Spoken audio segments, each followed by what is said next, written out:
Assalamualaikum warahmatullahi wabarakatuh. Hai semua, kembali lagi dengan saya di Jelajah Nonton. Pada video kali ini saya akan bercerita tentang cerita misteri. Cerita ini sangat menarik dan bagus untuk didengarkan. Baiklah, langsung saja simak ceritanya. Adapun ceritanya yang berjudul adalah Pesugihan Lidah Mayat. Semua tokoh dalam cerita ini disamarkan. Di kalangan masyarakat Jawa, ada satu kepercayaan bahwa jika ada orang yang meninggal pada hari Selasa Kliwon, barang siapa yang berani mengambil kain kafannya atau lidah si mayat itu, maka kedua benda tersebut bisa dijadikan jimat. Bahkan bisa dijadikan sebagai sarana mencari kekayaan secara gaib. Baiklah, kita ikuti ceritanya. Tapi teman-teman, untuk cerita ini kita ambil hikmahnya yang baik-baik, jangan mengikutinya ya. Baiklah, malam Anggom Kasih atau Selasa Kliwon bagi sebagian masyarakat Jawa dipercaya sebagai malam yang sangat keramat. Untuk itulah bila ada orang yang meninggal dunia pada malam tersebut, maka sudah pasti makamnya akan terus dijaga hingga 40 hari 40 malam lamanya. Menurut kepercayaan yang hingga kini masih terus hidup, bila ada orang yang meninggal dunia pada malam Selasa Kliwon, mayatnya rawan akan pencurian. Karena bila ada orang yang berani mengambil tali kafan ataupun lidah si mayat, maka kedua benda tersebut bisa dijadikan jimat untuk kekayaan. Di wilayah Gedong Panjang, Pak Samsuri terkenal sebagai seorang guru yang sangat baik.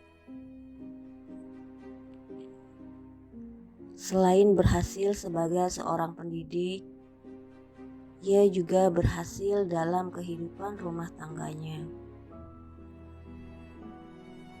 4 orang anaknya untuk menginjak dewasa dan masing-masing telah duduk di bangku kuliah.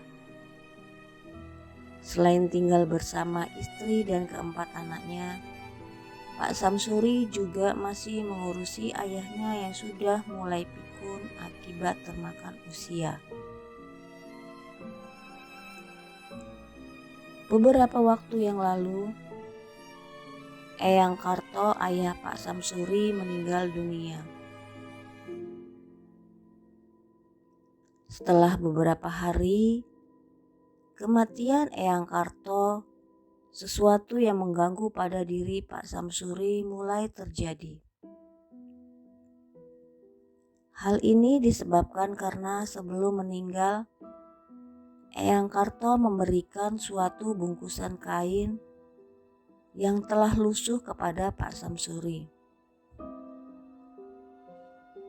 Menurut pengakuan Eyang Karto, bungkusan itu berisi ajimat yang sangat ampuh. Pak Samsuri diminta merawatnya. Akan tetapi Pak Samsuri tidak tahu bagaimana cara merawatnya. Hingga ajimat tersebut hanya disimpan di dalam lemari saja. Namun sejak saat itu setiap malamnya Pak Samsuri selalu dihantui mimpi-mimpi yang sangat menyeramkan. Meski hanya mimpi, tapi ia sangat ketakutan.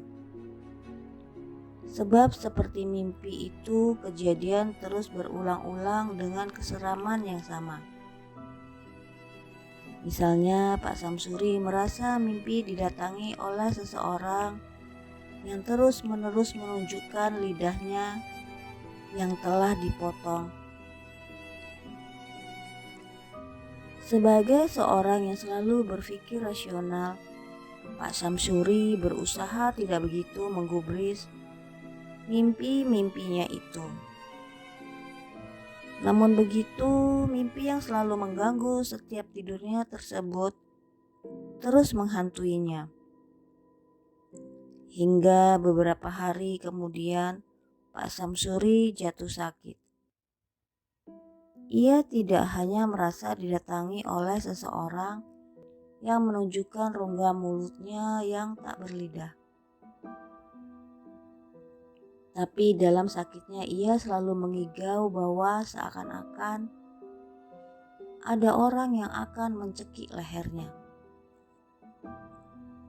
Bahkan kadang dalam mimpinya hadir orang tua dengan wajah menyeramkan yang meminta darahnya.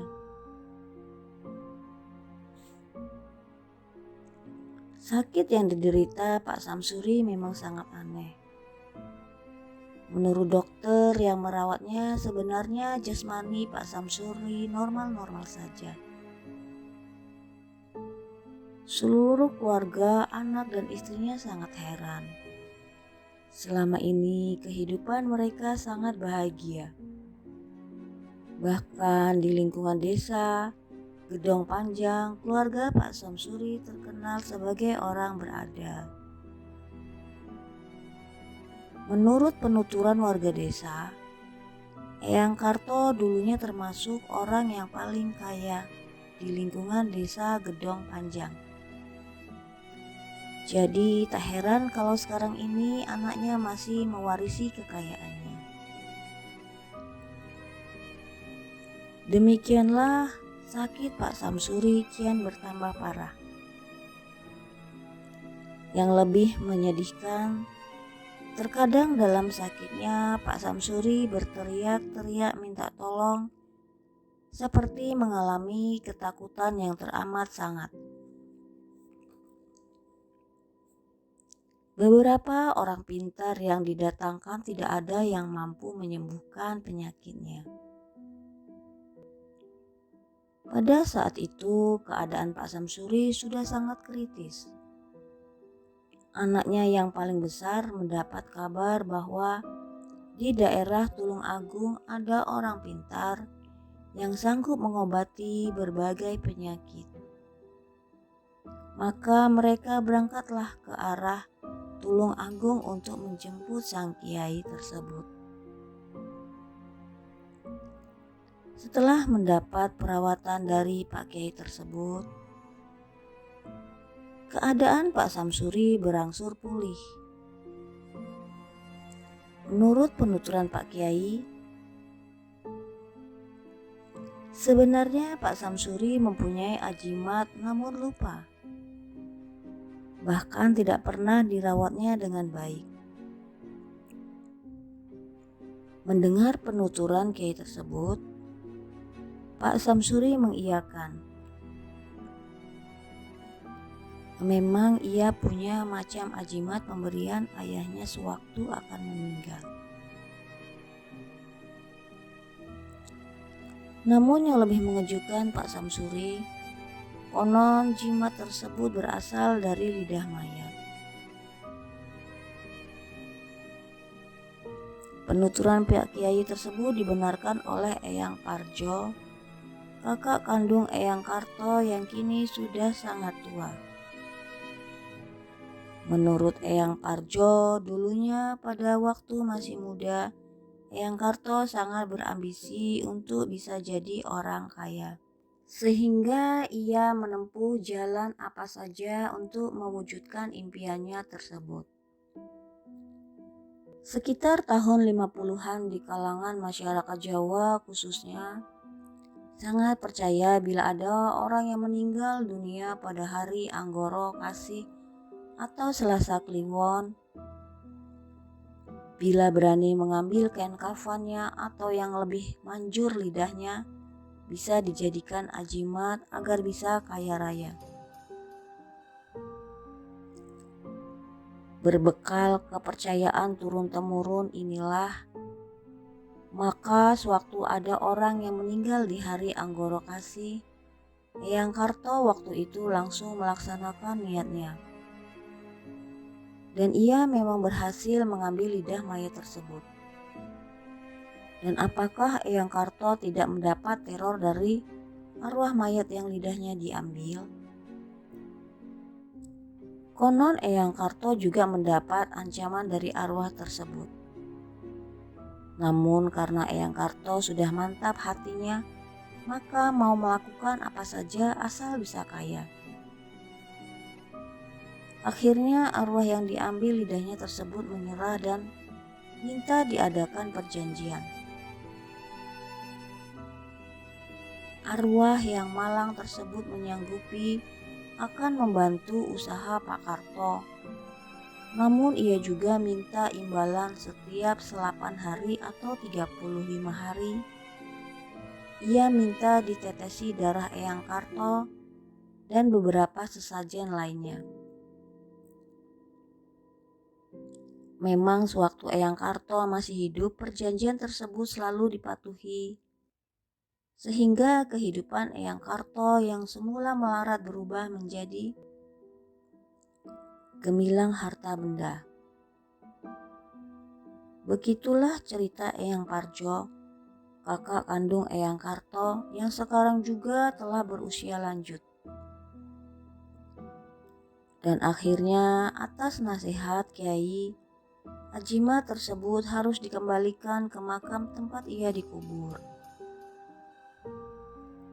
Ditemani oleh anak Pak Syamsuri dan beberapa kerabatnya, Kiai itu berangkat ke makam yang diduga menjadi kuburan lidah yang diambil tersebut. Namun begitu sampai di tempat yang dituju, ternyata kuburan tersebut sudah digusur. Namun Pak Kiai tidak kekurangan akal.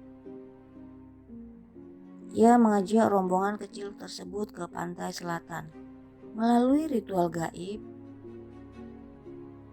ajimat lidah mayat akhirnya dilarung atau dibuang ke laut selatan. Setelah itu, keluarga Pak Syamsuri diminta mengadakan selamatan untuk mohon ampun atas dosa-dosa yang selama ini tidak ia sadari. Dan agar arwah yang lidahnya diambil oleh Eyang Karto tersebut tidak mengganggu lagi. Dan setelah hampir sebulan mendapat perawatan Kiai tersebut, Pak Syamsuri dan keluarganya benar-benar terbebas dari gangguan arwah penasaran yang lidahnya diambil oleh Eyang Karto. Demikianlah kisah orang yang mempunyai pesugihan lidah mayat yang pernah terjadi di daerah Jawa Tengah.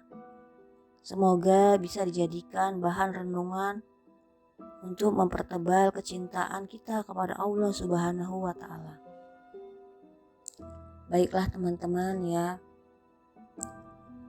bagaimanapun jika kita ingin merubah hidup kita, maka diri kitalah yang melakukan perubahan. Jangan melakukan hal-hal yang berbau gaib atau melakukan persekutuan yang dilarang oleh Allah Subhanahu wa Ta'ala. Karena apa yang kita lakukan bersekutu dengan gaib pasti tetap ada imbalannya atau perjanjian dengan makhluk tersebut yang secara kasat mata kita tidak mengetahui secara pasti apa akibat dari perbuatan yang kita lakukan tersebut.